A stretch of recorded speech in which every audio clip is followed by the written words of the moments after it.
Assalamualaikum warahmatullahi wabarakatuh.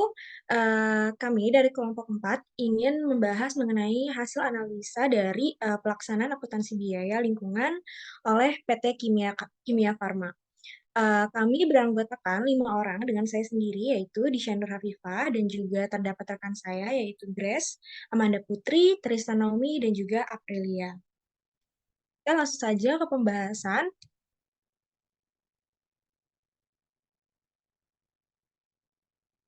Nah, pembahasan yang pertama yaitu terdapat proses produksi perusahaan. Nah, proses produksi perusahaan kimia farma itu berpegang pada prinsip 3R, reduce, reuse, dan recycle, baik pada proses produksi dan juga kegiatan operasional perusahaan. Dengan cara mengurangi, menggunakan kembali, serta mendaur ulang sampah yang masih bisa untuk digunakan kembali. Selain melakukan pengolahan pada prinsip 3R dalam proses produksi, perusahaan kimia farma ini juga melakukan pengolahan terhadap bahan baku, emisi, energi, limbah, dan yang lainnya. Agar kimia farma itu dapat melakukan proses produksi perusahaan sesuai dengan regulasi di bidang lingkungan. Kimia farma juga memastikan bahwa proses produksi yang dilakukan itu sesuai dengan standar nasional dan internasional yang ada. Sehingga kimia farma tidak akan memperjualbelikan produk yang cacat, rusak, tercemar, dan tidak memberikan informasi yang jelas terhadap produknya. Maka dari itu, untuk memastikan hal tersebut tidak terjadi, Kimia Farma itu melakukan pengawasan mutu terlebih dahulu untuk setiap tahap pembuatan produknya.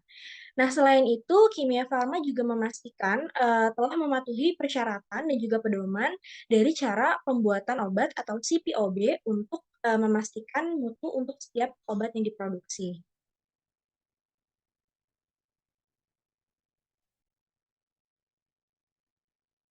Nah, selanjutnya terdapat permasalahan proses produksi yang berdampak pada lingkungan.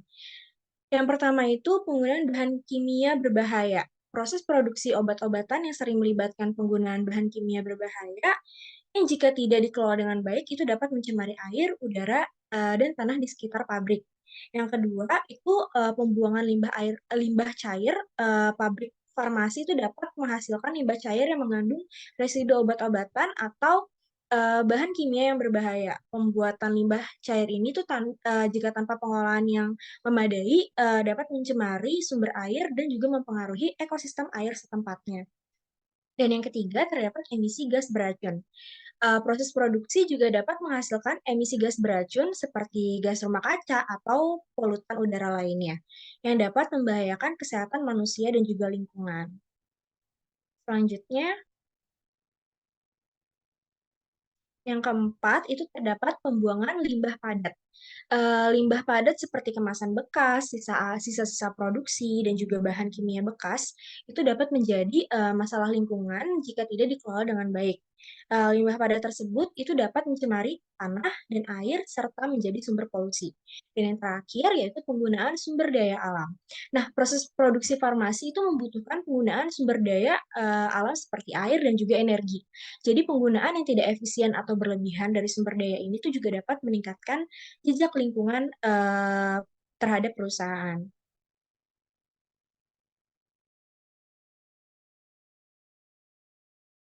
Oke, selanjutnya dari beberapa permasalahan yang tadi sudah dijelaskan, PT Kimia Farma juga memberikan tanggapan mengenai permasalahan lingkungan tersebut. Di sini ada beberapa hal. Pertama, penggunaan bahan kimia. Jadi dalam hal ini perusahaan telah menggunakan bahan kimia yang sudah ramah terhadap lingkungan. Selain itu juga Kimia Farma telah melakukan upaya untuk mengurangi limbah B3 dan melakukan investasi dalam upaya merubah limbah organik domestik menjadi pupuk. Selain itu juga perusahaan telah melakukan evaluasi serta perbaikan terkait program pengelolaan limbah. Yang kedua di sini dengan pembuangan limbah cair. Jadi PT Kimia Farma telah menerapkan 3R atau reduce, reuse, recycle, serta recovery tambahannya pada proses produksinya. Selain itu juga PT Kimia Farma menggunakan intensitas air yang rendah dan meminimalisir air limbah. PT Kimia Farma ini juga telah melakukan perubahan pada proses desinfeksi yang lebih efisien serta ramah lingkungan dan melakukan pengajuan izin pemanfaatan air limbah untuk diaplikasikan ke tanah, seperti siram tanam, siram taman, dan resapan ke formasi tertentu. Selanjutnya yang ketiga, di sini ada emisi gas beracun. Jadi PT Kimia Farma telah melakukan upaya dalam pencegahan terhadap pencemaran ataupun polusi, yaitu dengan cara mengelola emisi udara dengan menggunakan teknologi rendah karbon, dengan mengganti solar menjadi kompres natural gas atau CNG sebagai bahan bakar boiler, serta setiap 6 bulannya akan dilakukan pengujian emisi udara yang dilakukan secara eksternal dan hasilnya memenuhi syarat baku mutu. Selanjutnya yang keempat di sini ada pembuangan limbah padat. PT Kimia Farma ini telah bekerja sama dalam mengelola serta memusnahkan adanya limbah padat, yaitu dengan proses bisnis terkait pengelolaan sampah yang sesuai dengan peraturan pemerintah yang berlaku dan melakukan proses seleksi serta audit terkait legalitas. Dan yang terakhir, tindakannya adalah melalui sumber daya alam. Jadi PT Kimia Farma membantu dalam menjaga sumber daya alam sekitar dengan mengadakan program Bina Industri Desa atau Desa Sahabat yang menjadi pelatihan untuk masyarakat dalam mengelola dan memanfaatkan sumber daya alam sekitar. Oke, selanjutnya di sini ada biaya pencegahan yang dilakukan oleh PT Kimia Farma. Sebelumnya, biaya pencegahan sendiri itu kan merupakan biaya yang dikeluarkan untuk tujuan sebagai biaya desain produk dan mengatur sistem proses produksi yang bermutu tinggi, yang di dalamnya termasuk dengan biaya sebagai pemeliharaan sistem-sistem tersebut. Nah, di sini ada beberapa hal mengenai biaya pencegahan yang dilakukan oleh PT Kimia Farma. Yang pertama di sini dengan melakukan penelitian dan pengembangan produk. Investasi dalam penelitian ini dan pengembangan produk-produk kesehatan, termasuk vaksin, obat-obatan, dan produk-produk lainnya yang dapat membantu dalam tindakan pencegahan penyakit. Yang kedua, di sini dengan melakukan pendidikan dan pelatihan karyawan. Jadi biaya di sini untuk menyediakan pelatihan kepada karyawan terkait dengan praktik pencegahan penyakit, kebersihan, dan protokol kesehatan yang penting bagi mereka yang bekerja di industri farmasi. Jadi investasi ini dilakukan oleh PT Kimia Farma untuk pelatihan karyawan sebesar 8,34 miliar rupiah di tahun 2021, di mana itu mengalami penurunan dari sebelumnya yang sebesar 13,20 miliar rupiah. Hal ini karena ada beberapa program yang tidak dapat terrealisasikan akibat adanya COVID-19.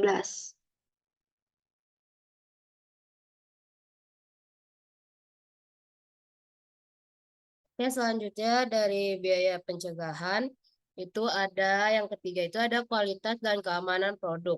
Biaya untuk memastikan bahwa produk-produk farmasi yang diproduksi oleh PT Kimia Farma ini memenuhi standar kualitas dan keamanan tertinggi, sehingga dapat membantu mencegah risiko efek samping atau masalah kesehatan lainnya. Lalu yang keempat itu ada program promosi kesehatan. Biaya untuk mendukung program promosi kesehatan kepada masyarakat seperti kampanye vaksin, kampanye anti merokok, atau program-program kesehatan masyarakat lainnya yang dapat membantu mencegah penyakit. Selanjutnya ada pemantauan dan evaluasi kualitas produk. Biaya untuk memantau dan mengevaluasi kualitas produk-produk yang diproduksi oleh perusahaan guna memastikan bahwa mereka efektif dalam mencegah penyakit dan aman digunakan oleh konsumen. Yang keenam itu ada regulasi dan kepatuhan. Biaya untuk mematuhi peraturan dan regulasi pemerintah terkait produksi, distribusi, dan pemasaran produk farmasi, termasuk biaya sertifikat dan lisensi. Lalu ada biaya Selanjutnya ada biaya deteksi. Dalam laporan tahunan PT Kimia Farma tentang biaya deteksi, PT Kimia Farma melakukan beberapa optimalisasi terhadap pemeriksaan dan pengawasan terhadap aktivitas lingkungan ke unit atau organ perusahaan. Tertulis dalam laporan tahunan bahwa PT Kimia Farma melakukan aktivitas pengembangan kompetensi.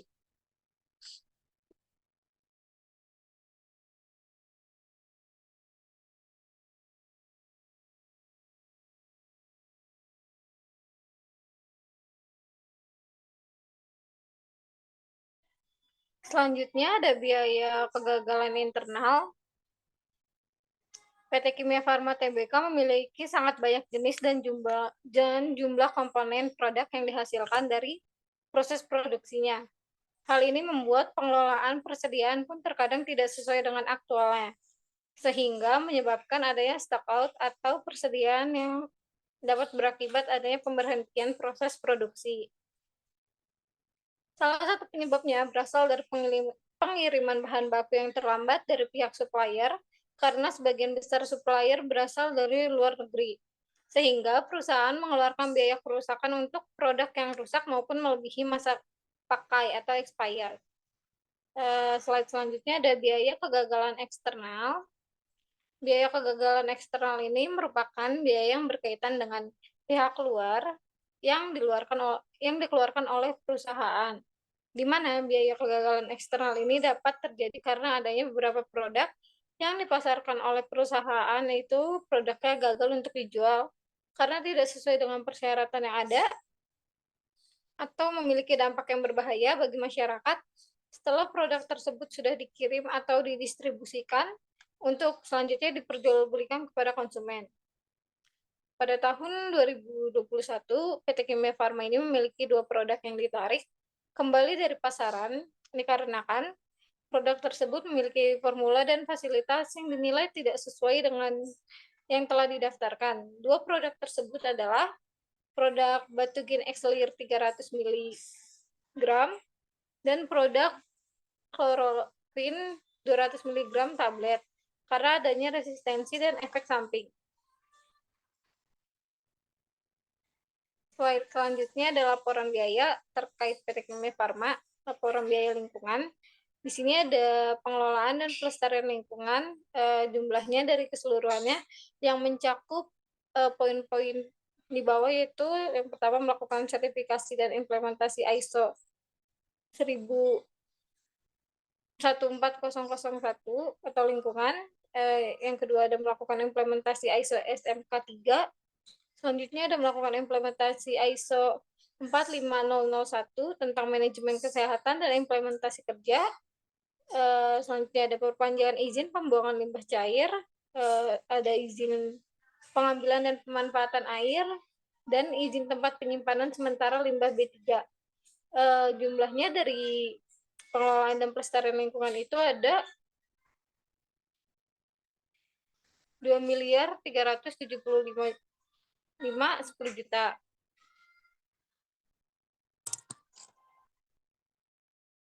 Lalu biaya yang selanjutnya itu ada dokumentasi lingkungan. Jadi di dokumentasi lingkungan itu biayanya dikeluarkan untuk dokumentasi program Bina Industri Desa dan dokumentasi kegiatan klinik apung. Namun di dalam laporan keberlanjutan PT Kimia Farma tidak dijelaskan totalnya biaya yang dikeluarkan untuk dokumentasi setiap program kegiatan yang mereka kerjakan.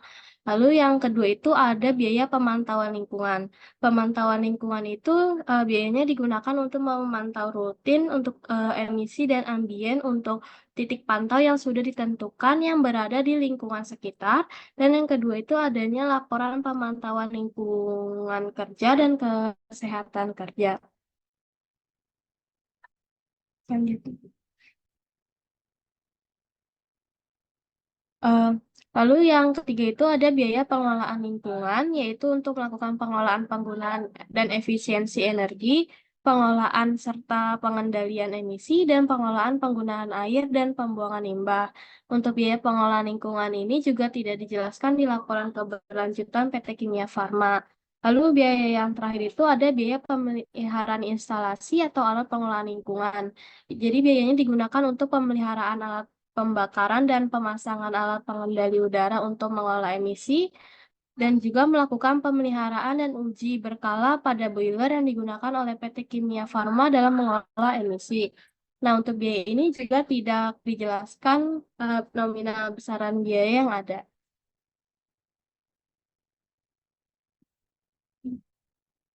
Nah, lalu di sini tuh ada strategi biaya lingkungan. Jadi menurut kelompok kami, PT Kimia Farma itu menggunakan strategi biaya lingkungan prevention strategi. Ini kita lihat dari laporan keberlanjutan tahun 2021 milik PT Kimia Farma, di mana PT Kimia Farma itu telah melakukan terlebih dahulu penerapan implementasi dan juga sertifikasi ISO 14001 mengenai lingkungan, lalu ada ISO SMK 3 dan ISO 45001 mengenai manajemen kesehatan dan keselamatan kerja.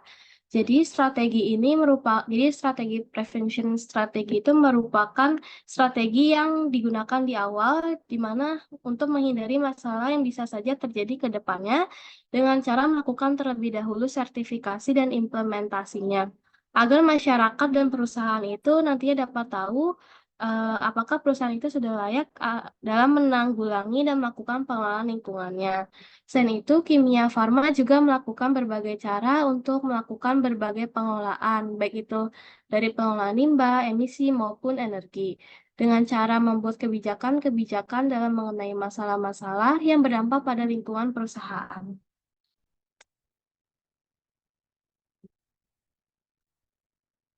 Selanjutnya di sini ada pertanyaan diskusi. Yang pertama itu, mengapa kelompok Anda menyimpulkan bahwa strategi yang diambil oleh PT Kimia Farma adalah strategi prevention? Jadi menurut kami, kenapa PT Kimia Farma mengambil strategi ini? Karena dijelaskan dari laporan keberlanjutannya bahwa Kimia Farma itu sudah lebih dahulu melakukan implementasi dan sertifikasi dari ISO, mulai dari ISO 14001, SMK 3, dan ISO 45001. Jadi kami menyimpulkan bahwa PT Kimia Farma ini ingin melakukan biaya lingkungan itu di awal terlebih dahulu untuk menghindari berbagai masalah yang bisa saja terjadi ke depannya. Maka salah satu cara pencegahan dan mitigasi yang dilakukan adalah dengan cara mengimplementasikan dan juga mengambil sertifikasi ISO terlebih dahulu. Selanjutnya pertanyaan nomor 2, menurut Anda apakah strategi tersebut sudah tepat? Jadi menurut kelompok kami, strategi yang digunakan oleh PT Kimia Farma sudah tepat dengan melakukan implementasi ISO dan mengambil sertifikasi ISO itu merupakan tindakan yang sangat diperlukan. Dengan adanya ISO berarti sebuah perusahaan sudah dapat dikatakan baik dalam menjalankan sistem manajemen lingkungannya dan sudah sesuai dengan standar yang ada untuk lingkungan maupun untuk keselamatan kerja karyawan. Sehingga nantinya setelah perusahaan sudah mendapatkan sertifikasi ISO, perusahaan akan terus melakukan berbagai implementasi yang sesuai dengan standar ISO. Sehingga perusahaan hanya perlu meningkatkan kinerja lingkungan yang efektif dan efisien dan melakukan berbagai pengelolaan baik untuk limbah, emisi, energi, dan sebagainya. Maka biaya yang dikeluarkan untuk lingkungan juga bisa lebih efisien. Oke, selanjutnya pertanyaan nomor 3. Jika sudah, jelaskan alasannya, dan jika belum, berikan saran strategi perusahaan yang tepat menurut kelompok Anda dan alasannya. Menurut kelompok kami, sesuai yang sudah dijelaskan nomor 2 itu, ini sudah sesuai strateginya. Saran untuk strategi perusahaan yang tepat adalah prevention strategi, karena strategi ini merupakan strategi yang digunakan di awal, sehingga digunakan untuk menghindari masalah yang mungkin saja dapat membesar ke depannya, yang ditakutkan akan mengganggu kinerja perusahaan. Jadi pilihan untuk melakukan sertifikasi ISO terlebih dahulu adalah strategi biaya lingkungan yang sudah sangat tepat. Karena setelah mendapatkan sertifikasi ISO, kita dapat mengetahui hal-hal apa saja yang berdampak pada lingkungan sekitar perusahaan, dan hal-hal apa saja yang harus dilakukan perusahaan untuk mengatasi dan mengelola dampak yang ditimbulkan tersebut. Sehingga penggunaan prevention strategi sudah sangat tepat.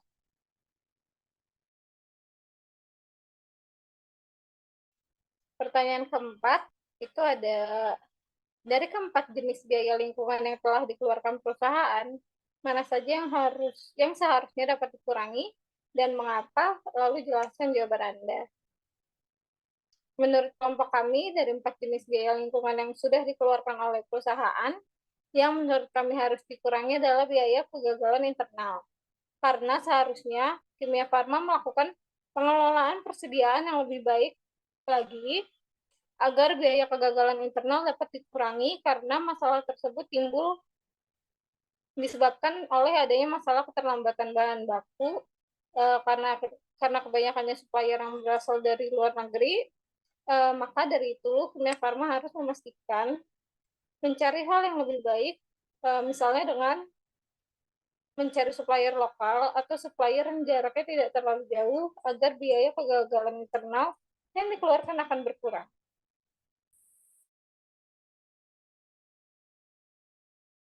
Selanjutnya, untuk pertanyaan yang terakhir, jika Anda menjadi pemimpin perusahaan, apa yang dapat Anda lakukan untuk meningkatkan revenue dari komposisi biaya yang telah dilakukan oleh perusahaan saat ini?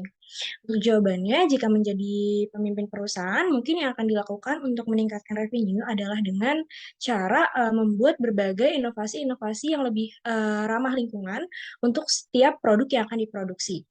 Nah, selain itu, akan dilakukan efisiensi energi dan juga emisi. Hal ini tuh berguna untuk mengurangi biaya operasional dalam membentuk suatu produk dan juga mengurangi limbah atau emisi yang dihasilkan nantinya. Selain itu, yang paling penting adalah melakukan promosi dan juga kemitraan strategis. Ini merupakan hal yang dapat membantu meningkatkan revenue karena akan membangun citra dari perusahaan yang dijalankan, karena pelanggan akan mengetahui keunggulan dari produk yang akan dipasarkan, yaitu produk yang lebih ramah lingkungan, sehingga diharapkan akan meningkatkan minat pelanggan terhadap produk yang dipasarkan.